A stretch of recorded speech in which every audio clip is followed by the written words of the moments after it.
Druidry teaches us reverence for our ancestors of the land, of the blood, and of the milk. For those who made us who we are, for those who gave birth to us, and those who lived and worked the land before we got here. Living in the United States and a lot of the colonized territories around the world, it is impossible for us to thank or even consider our ancestors of the land without thinking about the indigenous people and the enslaved Black populations that built our countries. This is Black History Month here in the United States, and the African American community, as well as all minority communities, are under attack here.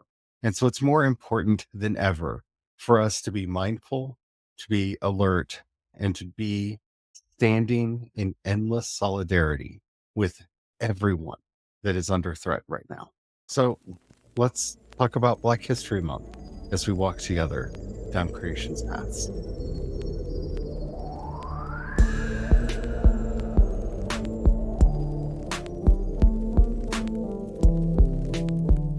Hello, everyone. My name is Charlie. I am a Christopagan Druid and priest of Bridget. Hello, everyone. My name is Brian. I'm a Christopagan Druid and sous chef to the Dagda. Today, we are going to be starting our series for Black History Month. We are going to be dedicating all of the moon quarters this month to one topic related to the African American community and the solidarity that we need to have with them. Now, I want to say right from the beginning that we are probably, in some ways, the people who need to be having this conversation, and in some ways are the people that you really shouldn't be listening to for these conversations. Brian and I are both white people and thus do not have the right and would never try to speak for or on behalf of the African American community. We need to be mindful that we are not doing that and that we are listening to the voices in this community and making sure that we are providing them the aid and the support that they want and need, and not imposing what we think is the support that we think they ought to have.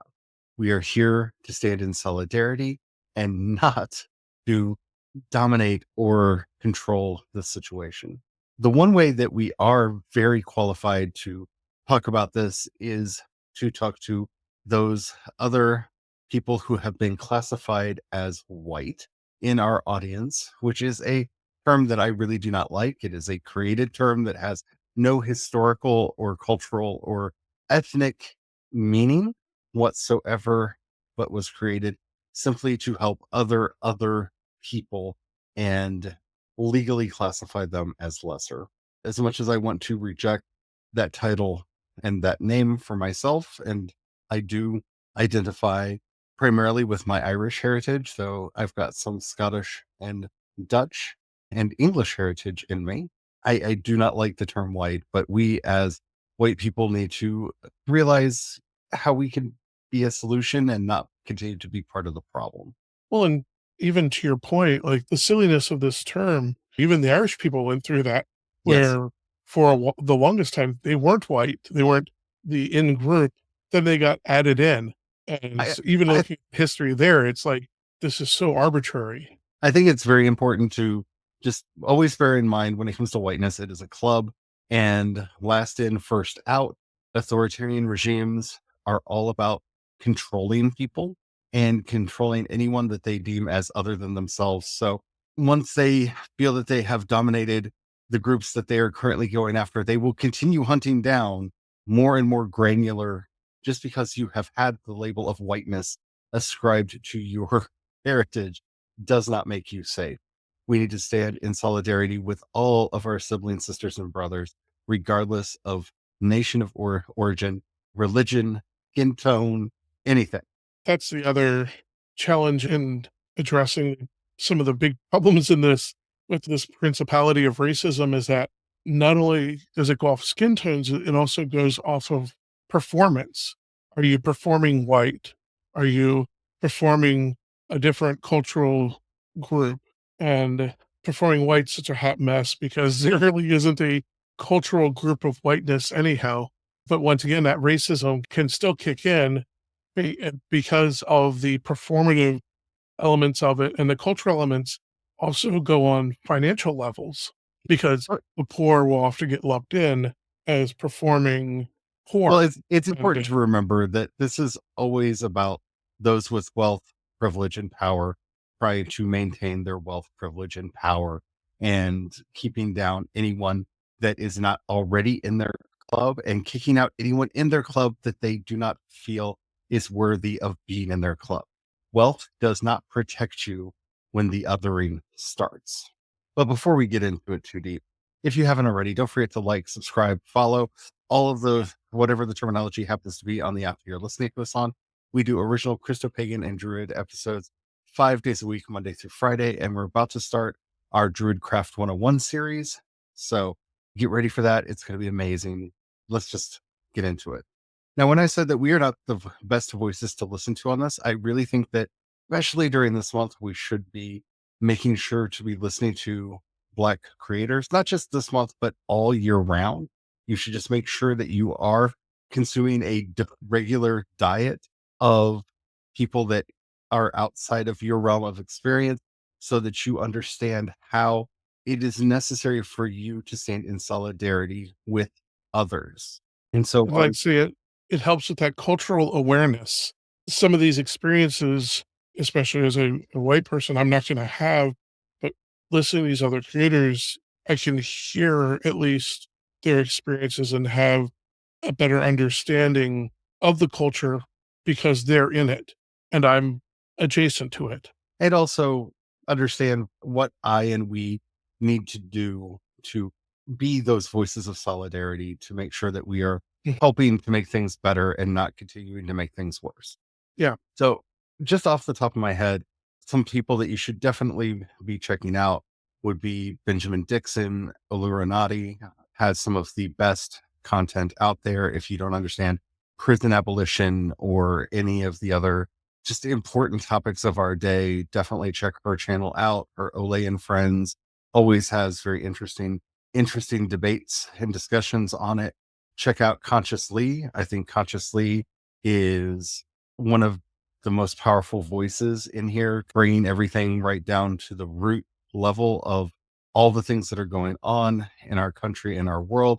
Andrewism, who I do not believe is strictly American or not, but he is always speaking from a place of anarchism and how that we can help through class and racial solidarity to build a better world for everyone with a very strong view towards ecological justice as well.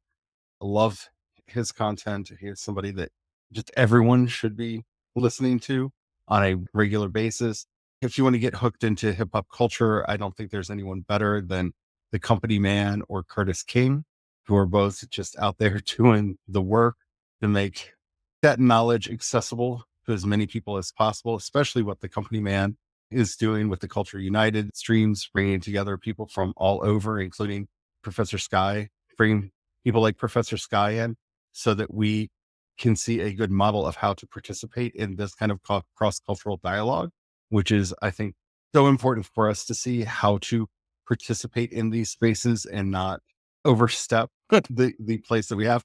Remember, humility is always learning to take your proper space in wherever you are, and that's sometimes knowing when to inflate your voice and sometimes when to shrink it back down. Speaking of humility, why I love having that perspective of it's a visitor pass to the culture. I have a visitor's pass. And as a visitor to someone's home, there's a certain level, a certain humility, expectations, and actions that are associated with that. And so I always try to remember I'm a visitor in their home. There are things, yes, I could talk on, I can joke about, I can this, that, and the other, but I always have to remember this isn't my home. I'm visiting. So there's also a certain level of decorum and respect that I need to make sure I'm showing to have that proper humility. And I love that idea because that actually came from FD Signifier, wasn't it? Yeah, and I hadn't even Yeah, gotten that to FBC. yeah, I jumped ahead a little bit, bringing him up early, but I thought that was really brilliant when he talked about that as a visitor to the culture and having even deeper understanding. But yeah, I think voices like FD Signifier are really, really valuable in this day and age, just on topics in general. He has such a good way of breaking down a topic. Chanspear, I love her channel so much and how it delves into the deeper topics and sometimes the sillier ones. Princess Weeks is another voice that I think is just, I look forward to what she's going to be talking about, whether I've heard of it or not, whether it's relatable to me or not. I always look forward to her content and highly recommend her to you. We could keep going. We could, we haven't even started talking about writers like Octavia Butler. We haven't started talking about musicians. We could go on and on and on for days about the books you could be reading and TV shows you could be watching and all of that. But the most important thing is that we are always reconnecting ourselves back to our root truths and that we are doing everything in our power to stand in solidarity with our siblings, sisters, and brothers in every community. And because it is Black History Month, we are specifically highlighting that community right now because DEI is under attack right now because it has been slandered and lied about. DEI stands for diversity, equity, and inclusion, and is meant to make sure everyone has a voice at the table, that people aren't being discriminated against because of the color of their skin, the gender they were born into, or any disability that they might have. People in the autistic community benefit from DEI. People in wheelchairs benefit from DEI. It is not something just to help one specific community. It is meant to make sure that all of us are not instantly disqualified because if we're autistic, we're socially awkward in a job interview. The purpose of DEI is just to make sure that everybody has an equal playing field when they're coming into it. Because we know that if you put the different names on the same resume, but one has a stereotypical or traditional African American name, they are less likely to get a call back than one with a traditional or stereotypical white name, even if they are the exact same resume. And so there are systemic issues that need to be addressed. And to have something like that come under attack just shows this lack of understanding and this lack of solidarity that we have between one another, that we're still trying to pit ourselves against each other instead of seeing the real dangers in the room. The real dangers in the room are the billionaires that are just siphoning all of the money out of the economy, and not those who are just trying to make a living.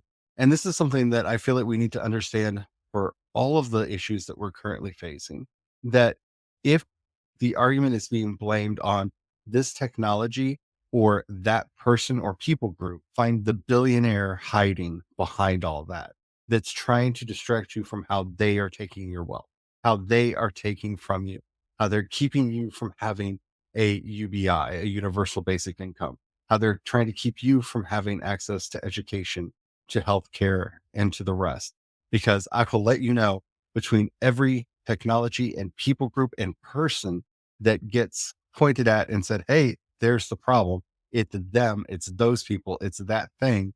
There is a wealthy class that is trying to maintain its power and its privilege. And that's what's happening here is we have a wealthy class that have clearly been demonstrating their racism and their need for control, particularly over every what they classify as a minority, which I say what they call because they also want to oppress women, and women make up over 50% of the population. If women ever woke up and had gender solidarity with each other, they would run everything because women are a majority. The majority of the children born are female. The majority of the children that live to adulthood are female, and women live longer than men. Yeah, women have a longer lifespan. Yeah. So like if women actually had and were able to maintain gender solidarity with each other, they would run everything, but they don't, because they, like the rest of us, are being divided because of the fear. If a disabled person or a Black person or an Asian person gets this job, they took it away from you. Because we let them have a seat at the table, they're taking away what is right, but something that rightfully belongs to a white person. I just have to say, and I wish I didn't have to say it, but I'm looking at the country that I'm currently living in, and I feel like it has to be repeated over and over again. White people naturally don't deserve anything. No Nope. one naturally deserves anything. If we're going to be having marketplaces and competition, then that competition needs to be on a level, even playing field, not one that is allowed to be filtered through racism and sexism and homophobia and all the rest. Haven't even gotten to religious bias yet. And we need to make sure that we are rising to the occasion and we're standing up. And that's what is under threat. We had a very different episode planned, but the spirit has me, and I'm just going to roll with it on this. And I hope that everyone's okay with it.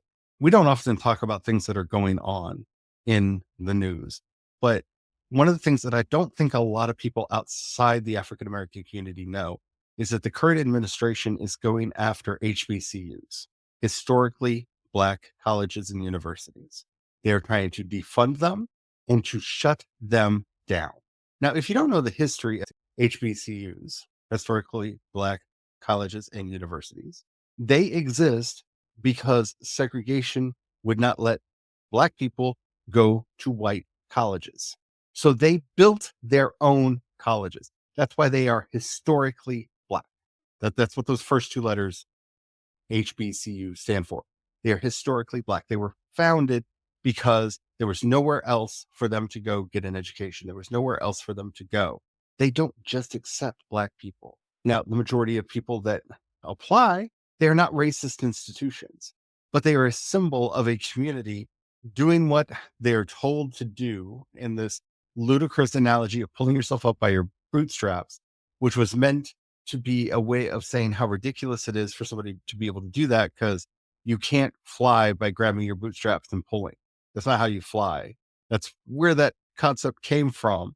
I like to say, if you're going to clean the gutters in your house, you get a ladder. You don't grab your bootstraps and try to hover up to it. Right?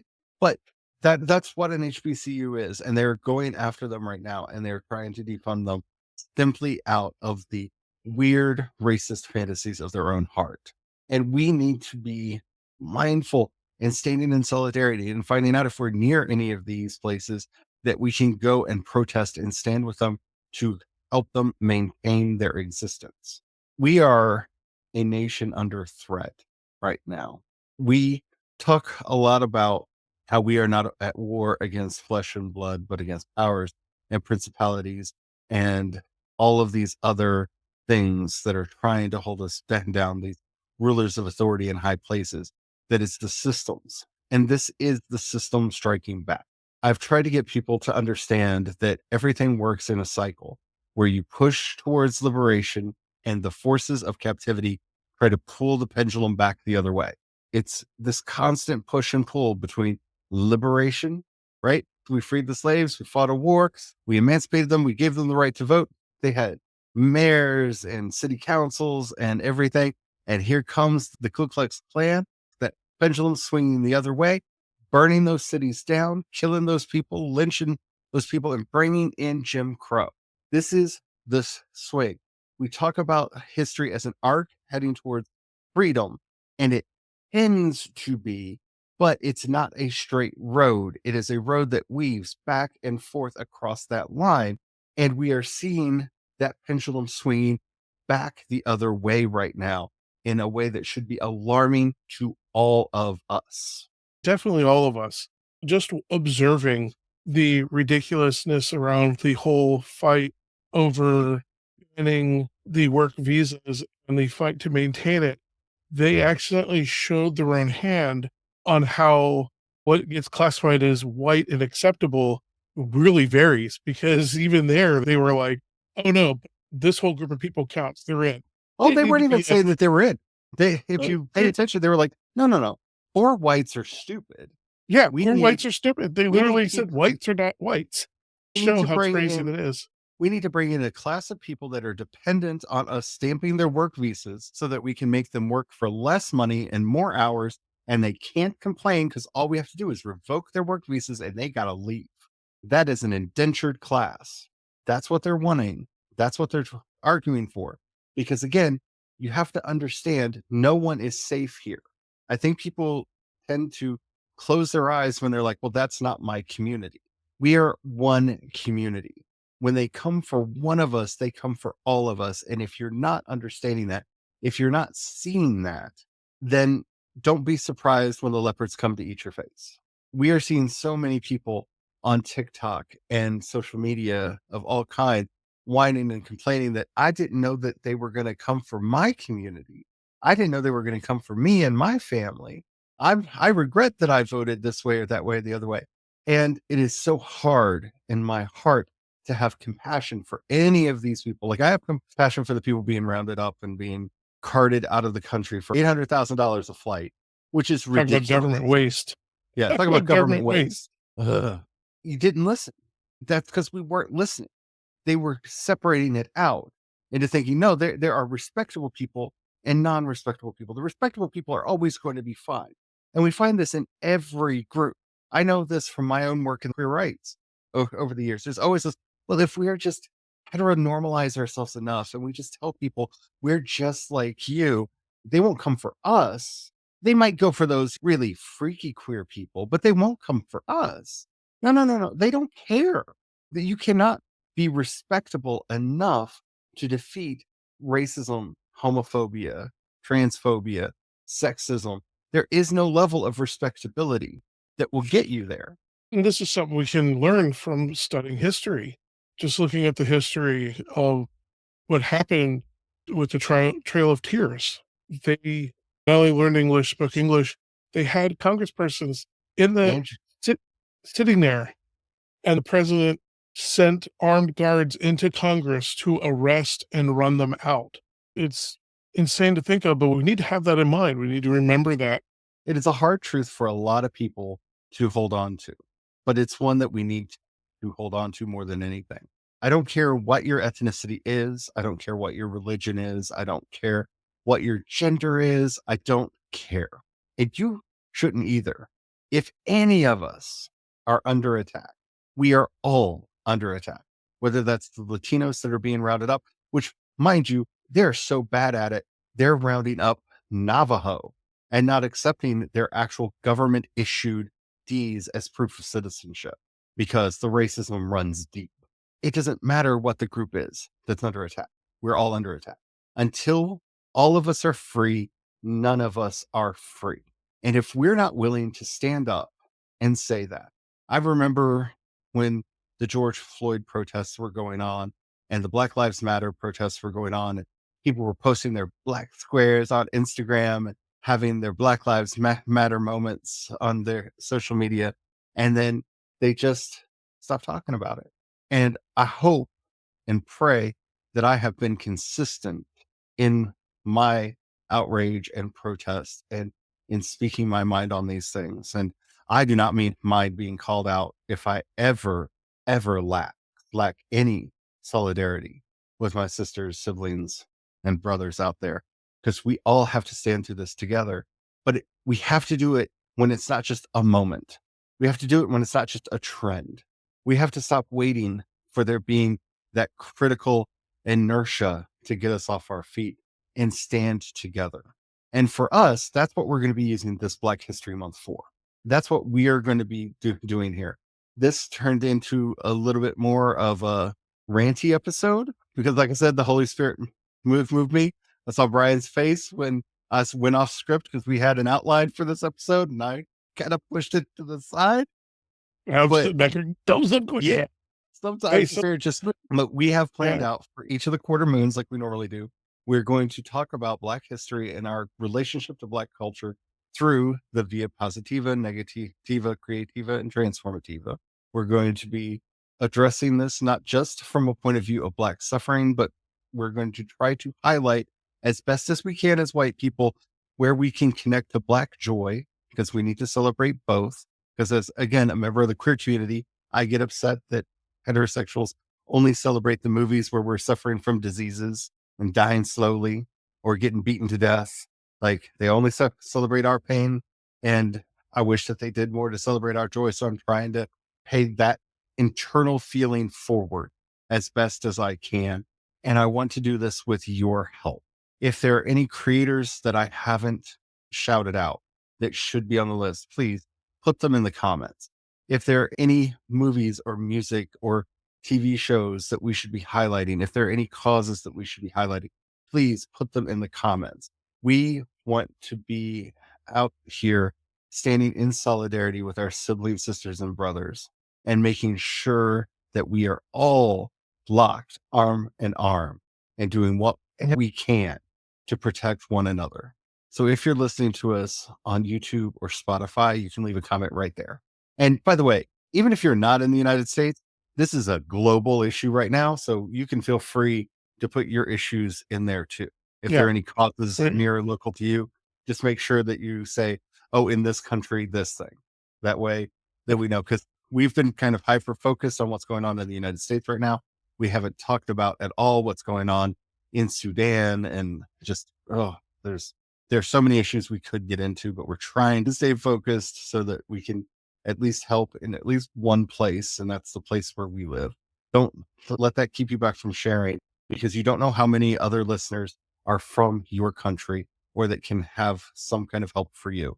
So please, if you're listening to us on YouTube or Spotify, put all of that in the comments. If you're listening to us anywhere else, just you can leave a comment there if you want to, but they don't let us know if they say that you can leave a comment. So you put the comment there anyway, because engagement is magic, and it at least puts that voice out on that platform there. But please go over to creationpath.com, click on chat, and you can leave a comment there, and we will be able to see it, and we'll be able to bring it forward in future episodes. Now, this is normally where I talk about how you can support us, but I want to say that you need to reach out into your own communities right now and find out who you can support around you.